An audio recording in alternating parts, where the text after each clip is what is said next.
Thank you for joining us for another episode of Thank You for You, where every story matters.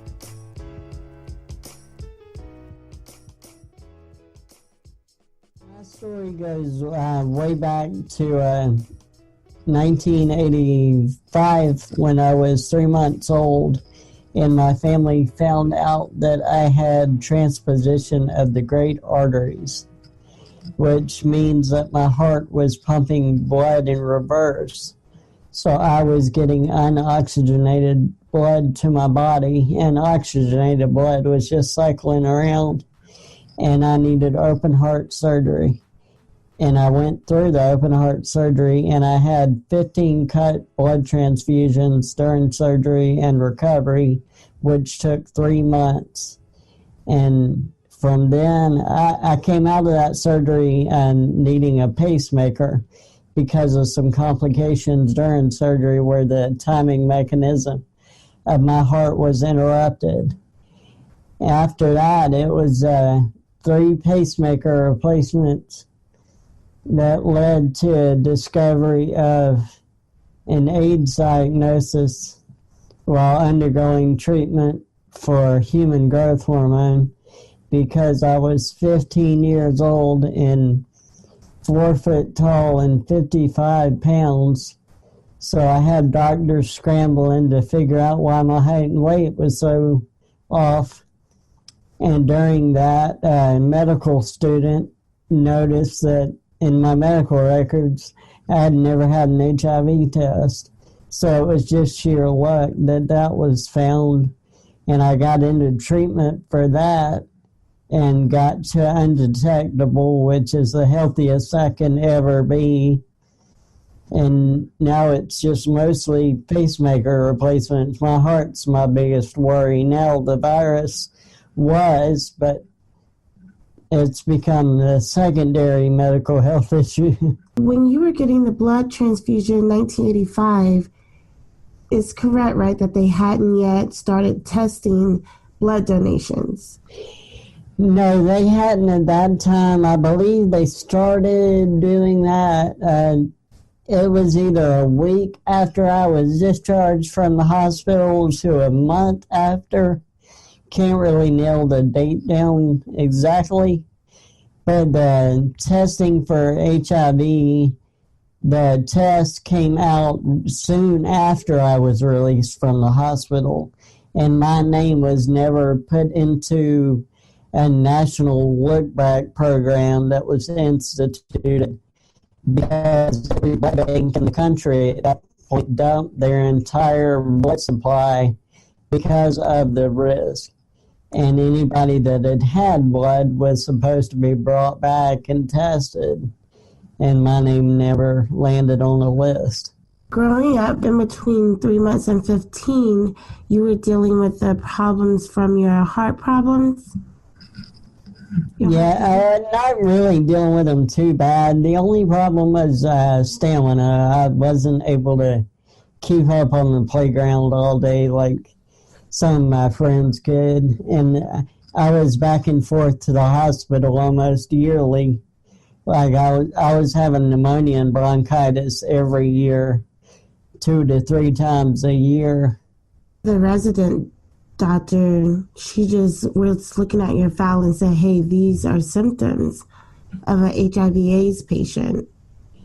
No, she actually had my file because my doctor, when I was doing the growth hormones, was the department head. So they took my medical records and they black out your name and they just give those to medical students and say, here's your patient, what did you do? Uh-huh. And one girl in the class went all the way through my records and said he had blood in early 85.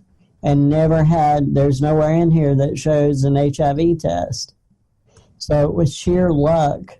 I completely broke. I was 16 at the time, and I was just starting to kind of piece together who I was and what I was going to be in the world and what I wanted to be. And then the diagnosis just kind of took a sledgehammer to that and destroyed every little bit of that.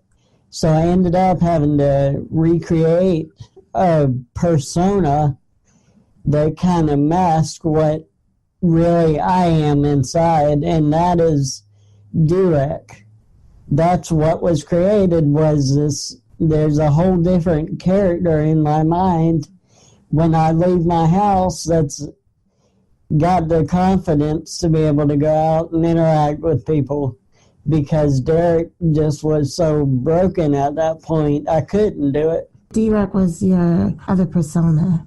D-Rek's a mask, and still to this day is. So how did D-Rek get born? You said you were kind of in a dark place. Yeah, the D-Rek name didn't come about till about 10 years later. And it was when I was DJing, and I had been DJing for a few years, but never really established a name. Like, everybody knew me as something different when they saw me DJing. And one of my other friends, who's also a DJ, one night just looked at me and he said, D-Rek. And I told him, I said, I'm keeping that.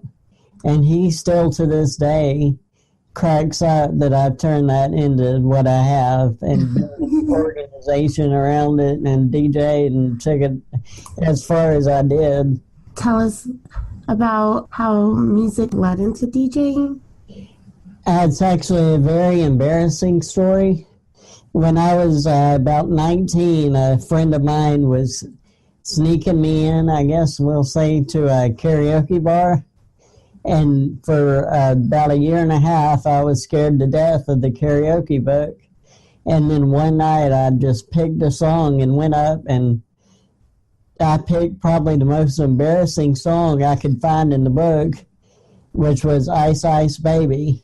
And this is right when everybody had the little flip camera phones, and the club had just got wireless microphones, and everybody just usually stood in this little area on stage when they would sing, and I knew the song by heart, so I didn't need a video screen to tell me what the lyrics were. So I ran all through the club and had the entire place up and dancing and singing with me, and that ended up becoming a weekly thing that I was doing, because the owner and people in town were calling me going, we're here, where are you at? And from that, I just started hanging out with the DJs, because the technology at that point was changing over from CDs to computers. And I was better with the computer component of it than the guys that were trying to learn it. So as we all kind of learned together, they were teaching me as I was teaching them. I ended up, a friend of mine sent me a video that kind of went viral on the internet when it first came out, and it was a thing called the emulator DJ system, which is a 46-inch piece of glass that you hook your computer into with a projector, and it projects the image of your computer or software on the glass, so people can see everything the DJ is doing from the dance floor. So they could physically see me grabbing the next song and dropping it on deck A or B, and grabbing it and scratching and doing all the effects. And I was able to write messages and happy birthdays and flip the screen to the crowd. And it was just something completely interactive that people loved. And that's how I started traveling. So you like on the fly how to DJ yourself and then just rolled with it. Yeah, pretty much. Really cool. I can send you some videos from the last club I worked at about 2 years ago. Oh, I'd love that. Yeah, we'd love to see it.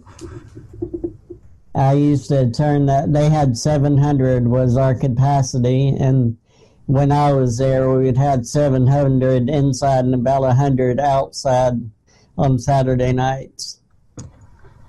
So go back to your ACE diagnosis. Can you describe that path for you? Like, starting on your medication and your path of getting to where you are now, which is no detection? Undetectable. Right, sorry, undetectable. Yeah, when I started meds, I was taking 22 pills a day. It was 7, 11, 3, and 11. Every time I turned around throughout the day, it was time to take more meds. And it was about 6, 7 years of that med schedule. But within a year and a half with that, I made it to undetectable. So it worked really well, but it was very much a very big learning procedure to get everything set up and done. And I had one of those big medicine cases that was with me all the time that, scheduled out your meds all throughout the day. I had multiples of those in different places, and wherever I would be, I was always taking meds, it seemed like, but it worked, and now I'm down to 3 pills once a day. Katen and I were talking earlier about the story that you told us when we first met you, which is how you created a game, saying that you were, we're going to make sure that those blood cells were gone. Can you describe that for us? Yes, I kind of, I can't remember the name of the movie, but there was a cartoon movie that came out with, I think it was Will Smith that did the main character in it, but he was a pill, and it was inside a body, was the whole story of the movie, and he's killing a virus all through the movie. And that's what I envisioned in my mind whenever I would take my meds, was like this Call of Duty style like scenario of like soldiers going and attacking something. And it really did work. I ended up winning the fight. Would you say like your mindset is what pushed you? Yes, you have to kind of take yourself out of the equation and kind of become automated to a point where it becomes just second nature. And when you do that, you actually heal yourself better when you take your personal self out of it, because your body follows your mind. So if you can kind of pull your mind out of your own body and just go into automation mode and say, this is what it is and this is what it's going to be, and there's no getting around it, you can heal really, really fast and overcome a lot of difficulties. Yeah, I think we hear so many people say stuff like, change your mindset, change your life, change the way you think about things, and things will change. But to hear you actually share how you did that in real life and made that happen for you with the diagnosis like yours is really powerful. Yeah, I ended up having to hide behind a different persona, but I ended up, when I got diagnosed and everything kind of shattered, something in my mind, I always tell people, like, there's a little creature that lives in my mind that when everything shattered, it went around and it scooped everything up. But the problem was, all it did, it scooped up a lot of ego and a little bit of charm and some humor, and that's what D-Rek is. So D-Rek saved your life, came in and took over where Derek was weak. Yeah, I was embarrassed, and I was just broken, and I needed a mask essentially and my biggest thing is I took an AIDS patient and tricked the town into seeing an AIDS patient as a DJ that they all loved. Nobody in town sees me as a AIDS patient. They see me as their DJ. Everyone knew, right, about the AIDS diagnosis? Yeah, it's an extremely small town, so word spread pretty fast. Was there that small mind mentality around the AIDS diagnosis? Yes, and even today there still is. What year was it that you were diagnosed? 2001. Right, so recent. So just for our listeners who think maybe this is in the 90s or anything, if they're not doing the math, that was just a decade ago. Yeah. Other coping mechanisms did you use? You used music, you created DJ D-Rek. Was it anything else that you leaned on and use to say, hey, like, I'm going to push through this? Well, I grew up in the 80s, so I really relate to all the underdog 80s movies. Like, when I was growing up, I wanted to be the Karate Kid. I wanted to be Rocky. I thought I was a Ninja Turtle when I was little. So I just kind of held close to that mentality of, I can fight through this. And when I got down, I would watch those movies and kind of hype myself back up. Do you still watch those movies? Oh, yeah. I just had to watch those movies as I went and had a fifth pacemaker put in. Oh, wow. This year, back in February. What was your support system like? Family is main support system. They were all there for the surgery. They sat 9 hours in a waiting room after that procedure for a cardiac ablation that nobody knew was going to be a 9-hour process, including me.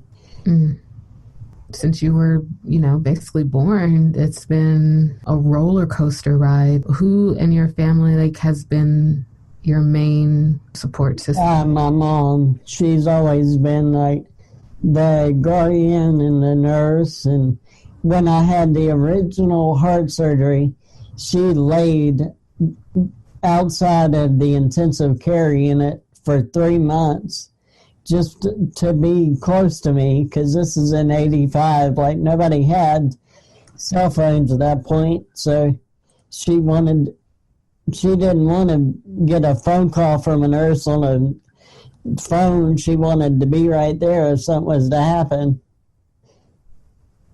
And I always tell everyone, I made a promise to her when I was 3 months old, I wasn't going anywhere. Oh, that's really cool. I love that. Right. And you kept it to her. I love that too. I got you, Mom. Thank you. Right. After you were DJing, what did you do next? Because I know you mentioned that you stopped doing it as often. I stopped to write a book. I actually wrote a book kind of telling some of the funny stories and just the entire 30-year span that happened. And what actually the best part of that whole thing is I kind of got punished for writing the book, because as I was trying to finalize it, I found out that my pacemaker was dying. So I ended up having to go in this year and have a new pacemaker and then a cardiac ablation because my heart was in atrial flutter. What does that mean? That part of my heart would basically take off like it was running a marathon, and the other half was just was still beating at a normal pace. Gotcha. So they had to go in with a catheter, and they burnt out the parts of the heart that were having the electrical interference. And I've got a video of it, and they burn out close to 1,000 pinpoints all around my heart. How many surgeries have you had?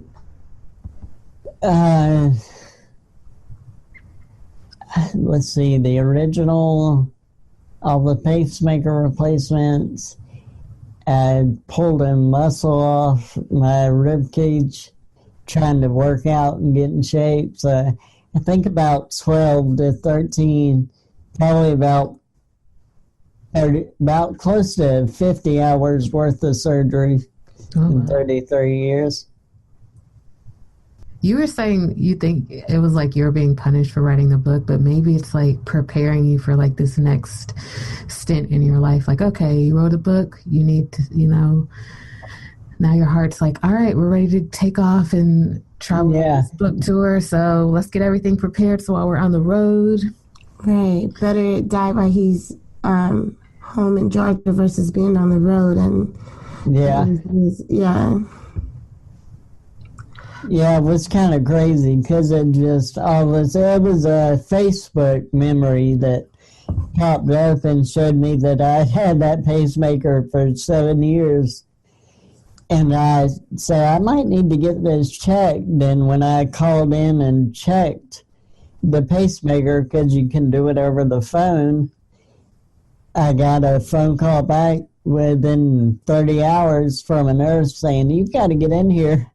This thing's been beeping that it's going dead for 2 years."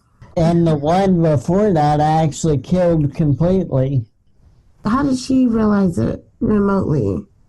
When you get a pacemaker, they give you a monitor box station. I don't know what to call it, but it allowed you to, every 3 months, that is what my schedule is, to hook up to, it was bracelets that I put on my wrist, and I would put a magnet over the pacemaker and take a phone and lay it down, and it would send a report in, and they would get the report, and then if anything was wrong, I'd get a phone call.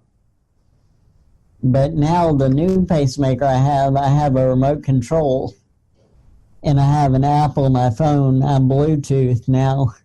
It's kind of crazy. I know, that's amazing. That is Bluetooth. Yeah, it's got a little remote control. I open the app on my phone and take the remote and scan over top of it, and it sends the info right to the doctor. And they look at it, and if something's wrong, they'll call me within 24 hours. Can you tell us about how you got into activism? There was actually a lot of friends of mine that had told me, like, you need to write a book. You need to write all this stuff down, because they had heard the crazy stories for years. Like one of my friend's favorite stories and one of my mom's favorite stories, when I was 3 months old in recovery after the heart surgery, which was very rough at that time. Like, it was brutal. It was almost like horror movie brutal. Like, they used power tools. Every bone in my chest has been broken and stapled back together. And I had chest tubes and everything in. There was one nurse every day that would come to see me, and she would always tell me to smile before she could go home. And every single time I smiled, and my mom will attest to that. So the one good thing that came from a 3-month recovery in intensive care was I learned to flirt. So that story ended up kind of motivating me to write the book, because there's so many other funny stories that are part of my story and just being in and out of hospitals, there's no humility in a hospital. Like, they don't care if you're embarrassed about the way your body looks. It's going to be seen by everybody. So there's always like funny moments in every hospital stay. It's awkward, it's funny, it's everything rolled into one. And I got into activism just being online and getting into a couple of chat groups and groups about HIV and AIDS, and then I just kind of went off on my own. I said, why not take the popularity of what I've done as a DJ and see if I can turn that into something else, into something more. And that's when you started your website? Yes. What kind of stuff do you post on your website? It's all kind of stuff. It's a mess of just what's going on and day to day and stuff that's in the media, and there's news feeds on there from different HIV and AIDS publications. So there's professional news articles in there if somebody needs advice or needs any facts. But if somebody needs somebody to talk to, I'm always available from the website, because there's a message me part of the website, and I get that instantly. And from being a DJ, I don't sleep much, so I'm always available to people whenever they need something or just need to talk. And usually it's really easy to start a conversation in the middle of the night than it is in the middle of the day, because people just feel a little more comfortable when they're in their house kind of bundled up. Mm-hmm.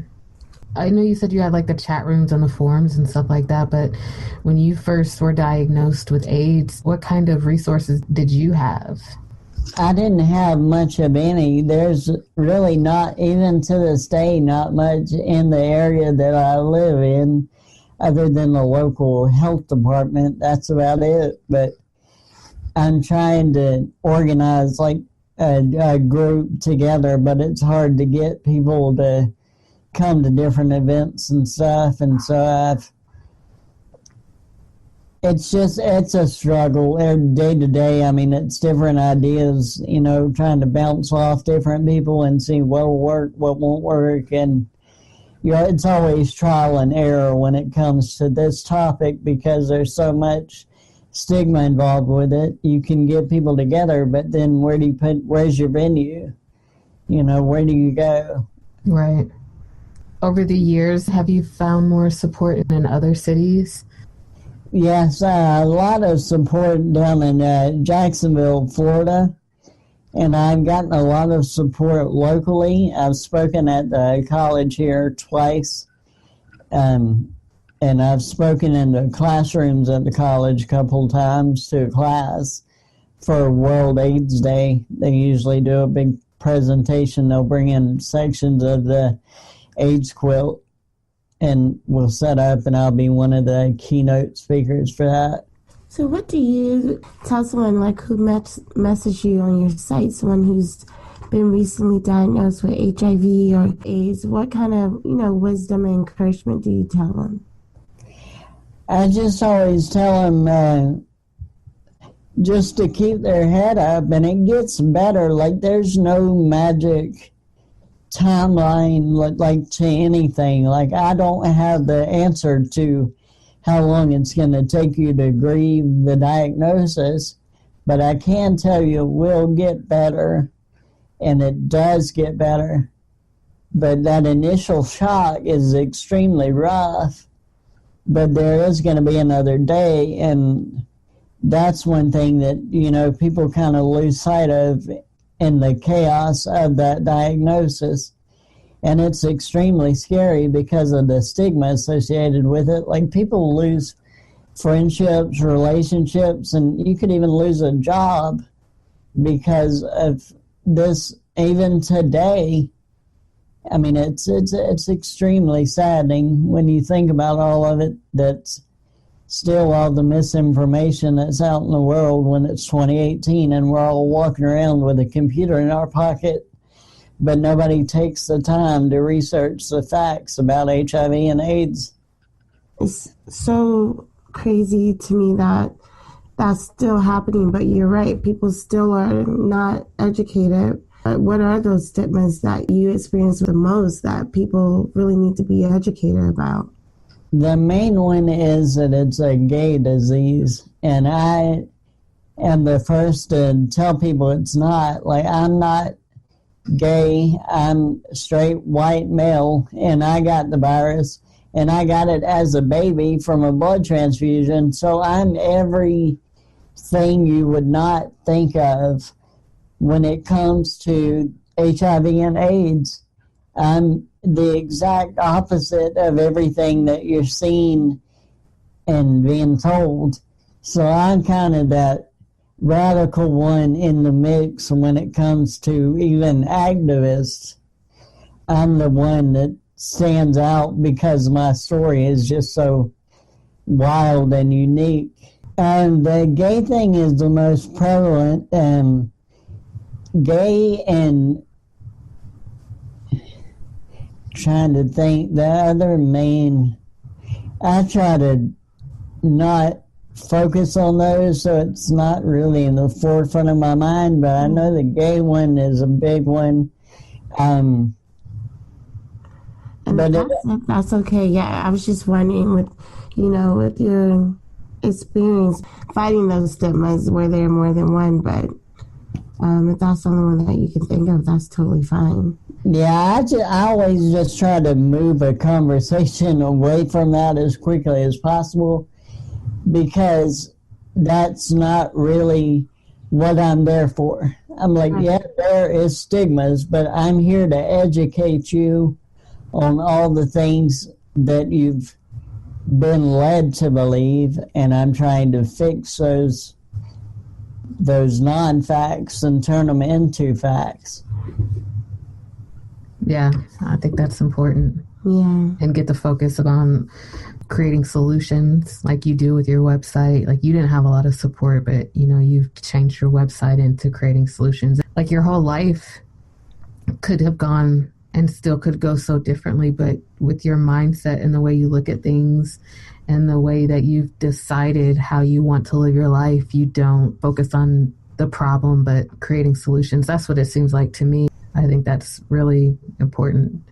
I've always ran at because I've been being a DJ, I learned to troubleshoot problems, and I learned to troubleshoot problems in my own life a lot better through DJing, because I had to work with computers and technology, and you always have to be able to work around something. There's always going to be a problem with a file. There's always going to be something that doesn't go right. And in the moment, like, you don't have time to work with it and fix it. How do you work around it? Because I could never, like, in the moment of working, like, I can't stop the music when I'm in front of a crowd. Right. So how do I turn that around as an activist? And that's what I've been able to do. Like, if I'm talking to somebody face to face, I have to work around their issues, and we have to turn things into positives. Yeah, that's a perfect analogy to life. Like, that's just what you got to do if you want to move forward. Roll with the punches as they come, and don't focus on the problem. Just attack it and do what you got to do. Mm-hmm. Yeah, I'm really bad about putting my head down and just going, and my doctors really, they get frustrated with me very easy because of the original heart surgery. Back in the 80s, they didn't really give babies pain meds, so my pain tolerance is extremely high. Like, I've killed a pacemaker, almost killed a second pacemaker. I've ripped muscle off my side and had it bleed so bad internally, it made it to my chest wall, and I ended up having 3 feet of gauze packed inside my chest to clean the infection out. I mean, so my pain tolerance kind of messes me up too, because I don't know when I'm hurt. I have to go to a doctor just to check in, to be like, make sure everything's working right. Because I'm not smart enough to know I'm hurt.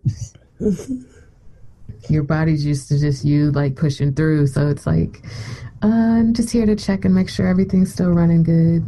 Yeah, like, even if I feel something, my mentality is, that'll be fine, I'll just sleep it off. I can walk it off. And that's a terrible way to look at life when you've got 2 major medical issues. Like, my doctors always tell me, like, if any little thing feels off, come in and we'll check it. And because I found out that the pacemaker before this one was dead just on a random checkup, and I thought the nurses were messing with me because they had took me to triage and they were checking my pulse.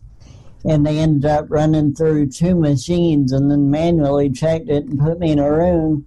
And my doctor came in and said, "Are you feeling all right? You're not lightheaded or anything?" And I said, "No, I'm good." And the nurse grabbed my hand and put it on my chest, and I just heard a boom, boom, boom. And I looked at my doctor, and he said, "Does that sound normal?" I said, "That sounds a little slow, but what's up?" He said, "Your heart rate's at 34 beats a minute, and your pacemaker has completely died." And I had just had it checked, but it sent in a false battery reading. And I had been feeling great for 2 months before that, but it was because it was the first time I'd ever been able to live without a machine regulating me.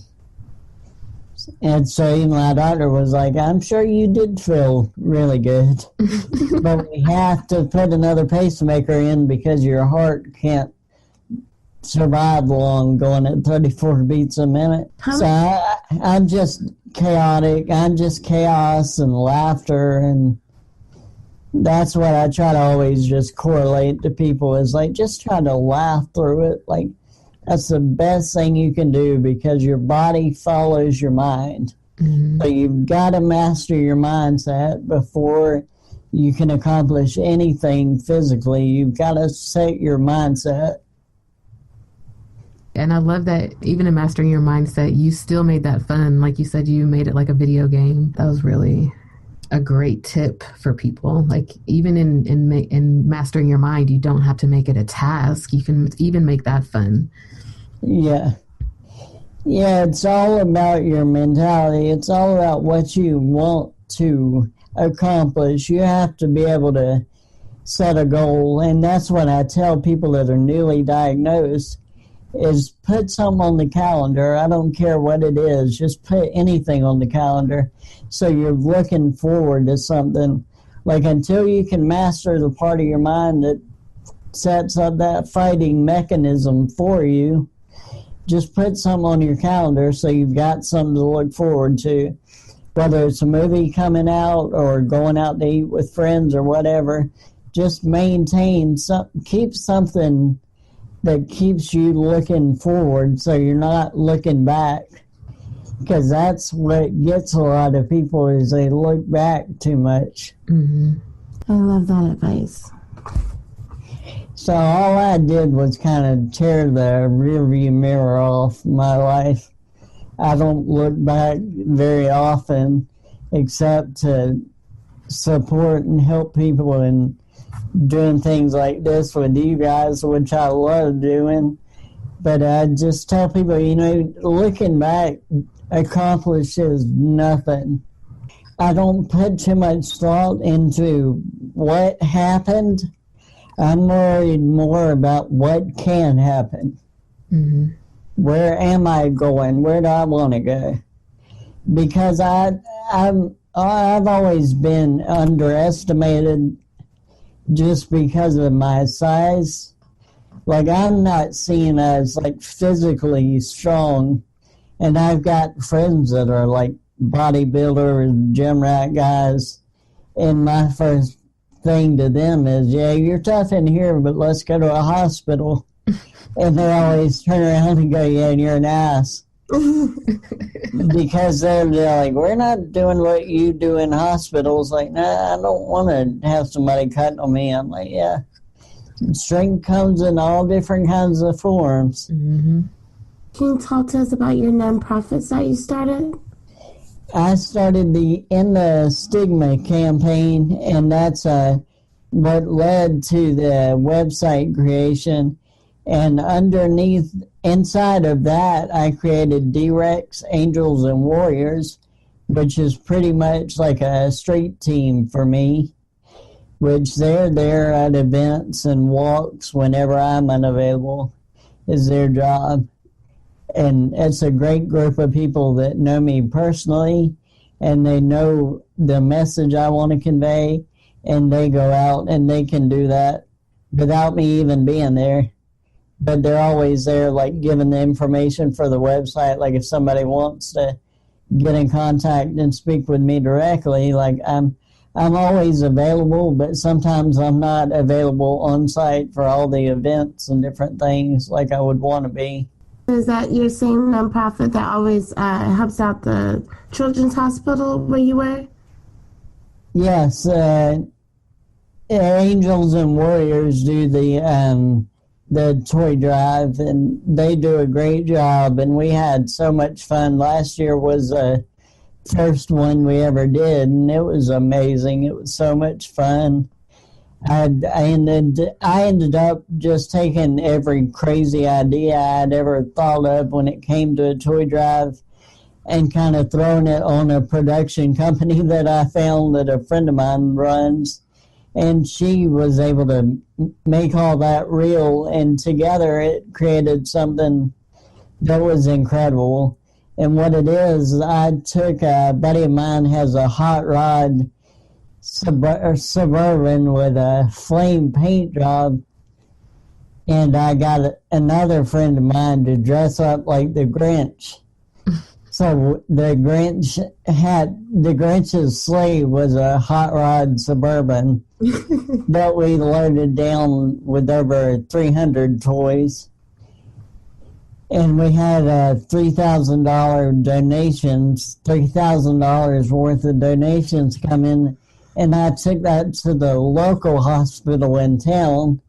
And they said the communications director for the hospital said it was the largest single toy donation that she had ever seen since she had been there, and she's been there 8 years. But this year we're doing it even bigger. I'm taking all that and we're going to Wilson Children's Hospital, where I just had all my surgeries, my heart surgeries and stuff. Because of my heart problem, I always have to go to a pediatric cardiologist. So I'm always still in the children's unit of the hospital when I'm having to see my doctor. So I'm very much still childlike, and I love to get in and like update playrooms and make stuff fun and see kids laughing. And my sister turned me into an uncle 4 years ago, so they give me they keep me on point when it comes to what's popular. What's up to date with the kids? They keep you informed. Yeah, like I had no clue about pet friends, and I forget what all the stuff. Yeah, like the YouTube channels and stuff that they're watching, and just stuff I didn't have. I'm like, all I remember is like Ghostbusters and Ninja Turtles and Power Rangers. But now there's so many new things and so many different fun things that, like, my little 2-year-old niece loves dinosaurs, and that's hilarious to me. And she learned it from a YouTube channel that's for kids, and she does her hands and will roar at you. Wait, little kids have a YouTube channel now? Yeah, there's some channel called Blippi that my niece and nephew just love. Really? Yeah, it's a guy he's got to be in his late 20s that dresses up like a kid, and he just goes out and does all these different places, but he'll like call out colors of different things, and he'll be counting blocks and counting whatever he's seeing, and that's how kids are learning these days. Crazy. That's so smart, though. I mean, I guess YouTube is the thing, but I never even knew that was happening in life. I didn't either. I got educated by a 3-year-old on that one. 1 year for Christmas, you might have to turn into D-Rex and get a T-Rex costume for the kids. Oh, trust me, I've been thinking about it. Since I've seen the videos with the inflatable costume. Yes, I love it. It's a very high possibility. Your story is so inspiring, Derek. What advice would you have to someone who's listening to our podcast who feels like they're facing an impossible situation? Nothing is truly impossible. You can create and become whatever you want. The biggest point is to set your mind to what you want and what you want to become, and then your body can follow that. But it all starts in your mind. If your mind is not where you want it to be, everything else physically can crumble. And that's actual science. I mean, that has been proven. The laughter is medicine is not just a saying. It actually does really help you physically. It lowers your blood pressure and does many other things to help you. So just keep laughing, keep setting goals, and don't stop. That's the only thing I've done is I've never stopped. My doctors refer to me as the Terminator because I don't stop. And they have trouble even keeping me in a hospital bed. Like, I know how to take out my own IVs and patch myself up. And I've been caught roaming the halls of hospitals many times by not so thrilled nurses. Didn't you say one time you don't even require medicine before surgery for your heart rate?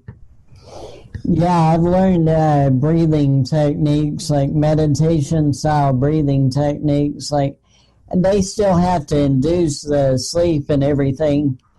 But before I let them do that, I stop and I can listen to the machine beeping, telling me my heart rate. And if it's too high, I lower it down to where I'm comfortable. And it's kind of me putting my mind and myself into maintenance mode, kind of, where I'm just kind of setting everything up. Like, all right, things are going to get kind of shaky, but just maintain, and we'll get through this. That's powerful. And how you said that it's scientifically proven that laughter helps, and how mindset helps. You're definitely walking proof of that. Thank you for that. It's always good to know that I am relaying the message that I want to relay correctly. I know you have your book. Do you have a title for it yet? Operation D-Rek. Yes, I love that. Like the perfect name. Right? Yeah, it's just the title kind of incorporates the fact that everything that, despite how traumatic and rough it sounds, built D-Rek. It really did build the crazy chaotic D-Rek that comes up with crazy toy drives and tries to be inspirational. I mean, it all led up to that, so that's why the book's named that, because it was all built part by part. It's available on Amazon. What is your website address? The website is named DerekCanas.com, DerekCanas.com. And at the top of the page, there's all the social media links, so you can go to the Facebook page for the End the Stigma campaign. You can find the Angels and Warriors Instagram. You can find me on Twitter. And there's YouTube on there. YouTube's got crazy videos with me and my niece and nephew. We play hide and go seek, and I usually use my phone and videotape while I'm hiding with them trying to find me, because they have hilarious conversations when it comes to where's he at. And the website will take you to all of that. The Instagram's got signature pictures that are tagged with D-Rek's Angels and Warriors. I mean, everything, depending on which social media you want to look at. The Instagram's the most inspirational. The Twitter's probably the fastest way to communicate with me or direct message from the website. The Facebook page is always loaded with news articles. YouTube's just chaos of what's going on. There's pacemaker check videos on there because I'm not responsible enough to maintain a pacemaker. So now I let family and friends grab the remote and check the pacemaker for me. So those videos are hilarious because I do not give them any training on how to do the check. I just hand them the box and let them figure it out. So those videos are pretty funny. I'm sure it scares them. Like if something beeps or something, I'd be like, whoa. Oh, yeah, there's a video where my 80-something-year-old grandfather was checking it, and it did he moved too far away from the pacemaker, and it lost the signal, so it lets out this loud beep. And in the video, I said I'd tell everyone, if you don't see me next month, it's his fault. So, I mean, the YouTube is awesome. It's always funny. It's always lighthearted. Nothing with me is ever super serious. I mean, when I first got into activism, and the reason I am the way I am is because when I started looking, everybody that I saw was down, and it was all sad and gloomy stuff that people were writing, and I was like, I don't want to be that. I'm not that. Mm-hmm. Me at the core is just, it's fun, it's funny. I can't even take my own life seriously for the fact that it would mentally break me. Like, if I really have to look at it, it's going to tear me apart. But if I can look at it and laugh at it and go, yeah, there's a lot more fun and laughter in there than you're remembering, and start remembering those little moments. And that's really what life is about. It's not like I've stood on huge stages of big crowds, and I'm very proud of that. But at the end of the day, I'm prouder that from playing hide and go seek with my niece and nephew, my 2-year-old niece has now learned to count 1 to 10. She now knows how to count because we played hide and go seek so many times. So it's those little moments that you have to really hold on to that can save you and can make a difference in your life when things get rough.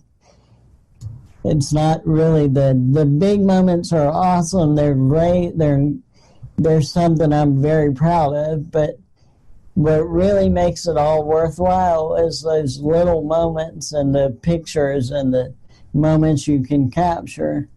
And it sounds like you have a great family. Poor Grandpa. Oh my gosh.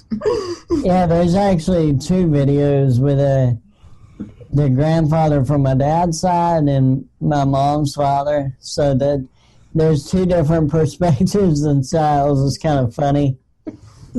But they're both like petrified to do the check because I honestly do not give anybody any instruction. I just hand them the box with the machine in it, and I say, here, we're going to check a pacemaker. Let's roll. And they all just sit there and look at me like I'm crazy. Like, you want us to do what? Yeah, and trust me, like, not today. Yeah, like I've tried like crazy to find somebody that can hack this pacemaker. I'm like, somebody needs to hack it and turn it to turbo. I want to see what happens. D-Rek's trying to get like a music, an MP3 player in his right. pacemaker. Oh, I mess with people all the time when I get in their cars that I can change their stereo presets and stuff. I can hack cell phones and anything like with Bluetooth on it. Like, I can turn that on if you want it.